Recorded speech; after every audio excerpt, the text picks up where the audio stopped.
שלום ילדים יקרים, היום נספר סיפור על אור שמח בהשגחתו של השם. יום אחד חזר אור מהחיידר ואמר, אמא, יואו, את לא מאמינה מה שהמורה סיפר לנו. מה המורה סיפר לכם? שאלה אמא. המורה סיפר שהיהודים האלה, את זוכרת שדיברנו עליהם מאוקראינה, שיש שם מלחמה ופצצות ובומים ומסוכן? אז המורה סיפר שחלק מהם כבר עלו על טיסה והגיעו לארץ. נכון, שמעתי את זה. וגם הוא אמר שהיו נשים פה מחב"ד בלוד שהכינו להם 300 אמא. את יודעת כמה זה?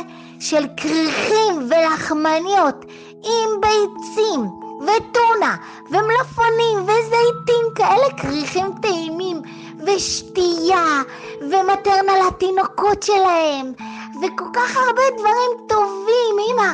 והם הלכו לשדה התעופה באמצע הלילה כשאני ישנתי, וגם כשאת ישנת, אמא. הם הלכו לשדה התעופה והם פגשו אותם והם חייכו אליהם והם שרו אליהם והם חיבקו אותם. יו אמא, איזה מרגש. ממש בכיתי שהמורה סיפר לי את זה. תראי איזה אהבה יש לעם ישראל אחד על השני. נכון, איזה יופי, ממש ישועת השם, ממש ישועה גדולה. יו אמא, איזה יופי. אמא, את חושבת שמשיח קרוב? אור, אני בטוחה שמשיח קרוב. אני ממש בטוחה שמשיח קרוב.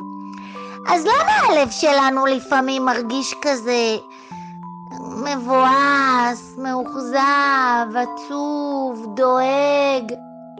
למה? כי זה היצר הרע. הוא נמצא שם תמיד. הוא מנסה ככה להעלות לנו כל הזמן רגשות לא נעימים, ולתת לנו תחושות לא נעימות. אז מה נעשה עם זה, אמא? אולי שהשם ייקח אותו כבר. הלוואי, אבל אתה יודע שכתוב בתניא שהקדוש ברוך הוא דווקא רוצה שיהיה לנו את היצר הרע. מה זאת אומרת? למה? אבל הוא עושה לנו לא נעים, למה שהוא יהיה? כי הוא רוצה שנתגבר עליו. הוא רוצה שנתאמץ עם המחשבות שלנו ונתגבר עליו, וככה נצליח גם לנצח אותו וגם להיעזר בו. מה זה להיעזר בו? להיעזר בו הכוונה שהוא יעזור לנו. מה זאת אומרת? אני לא מבין. אני אתן לך דוגמה. אם לדוגמה יש יהודי שרוצה לחרוש את השדה שלו. לחרוש? כן, אתה יודע, עם מחרשה, לעשות פסים כאלה עמוקים בתוך האדמה, כדי שאחר כך הוא יוכל לזרוע שם זרעים ולהשקות ולהצמיח.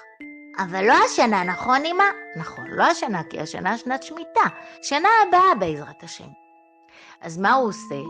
האם הוא יכול לקחת מחרשה, לשים אותה על הכתפיים שלו, ואז ללכת בשדה ולחרוש את השדה? יו, איזה קשה, אלוהימה, יו, זה ממש קשה מדי. אתה צודק. אז מה הוא עושה?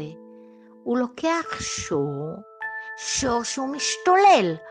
הוא תופס אותו, והוא מחבר אליו, הוא קושר אליו את המחרשה, והשור שיש לו כל כך הרבה כוח, הולך בשדה, וחורש וחורש וחורש, הרבה יותר ממה שהיהודי היה יכול לעשות, ממה שהעיקר היה יכול לעשות.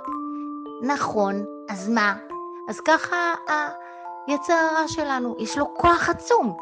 אם נצליח לתפוס אותו ולגרום לו לעזור לנו, אז יהיה לנו כוח הרבה יותר גדול, כי הוא תופס את הגוף, והגוף ביחד עם היצר הרע יעבדו את השם, יעשו מצוות ומעשים טובים, וככה נצליח לעשות לקדוש ברוך הוא הרבה נחת רוח, ולהביא את הגאולה האמיתית והשלמה. יו, אמא, את צודקת, אף פעם לא חשבתי על זה, שהקדוש ברוך הוא רוצה שבעצם אנחנו נרתום את היצר הרע שלנו, והוא יעזור לנו. כן, יש אפילו פסוק על זה. איזה פסוק? רוב תבואות בכוח שור. רוב תבואות? כן, הרבה תבואות, הרבה להצמיח, הרבה יבול, בכוח הזה שיש לו שור. אמא, איזה יופי. זה באמת מה שהאנשים האלה עשו עם הילדות שעזרו להם וכל החברות. הם לקחו את הגוף שלהם ואת היצר רע, וביחד איתו הוא עזר להם להכין המון המון המון המון המון המון המון המון המון המון המון המון המון המון המון מה אור? המון המון המון המון המון המון מה אור? המון המון המון המון כריכים. נכון חמוד שלי, אתה צודק, הם הכינו הרבה כריכים, נשים יקרות וטובות. לא רק שהם הכינו את הכריכים, זה כמו לקחת כסף, זה לא רק לאסוף את הכסף, אלא זה להגיע לעני ולתת לו את הכסף בחיוך אוהב, בחיוך שמח, ולצרף על הכסף הזה גם לחמניה ושתייה חמה, שהוא לא יהיה רעב והוא לא יצמא ויחמם אותו. אמא, איזה יופי. כמה אני שמח שאנשים עושים מעשים טובים. גם אני רוצה לעשות מעשים טובים. אתה רוצה לעשות מעשים טובים? כן, כן, אמא, בבקשה. אז אתה יודע מה? דבר ראשון, תלך להרתיח את המים בקומקום. אתה יודע, ללחוץ כזה.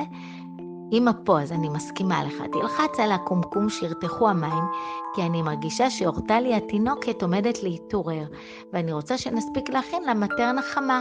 אמא, אני גם ירוץ אליה ואני אשים לה מוצץ שהיא לא תבכה. מצוין, נכון, עוד למעט היא מתעוררת והיא כל כך אוהבת את הארוחה החמה שלה מהר שהיא בוכה.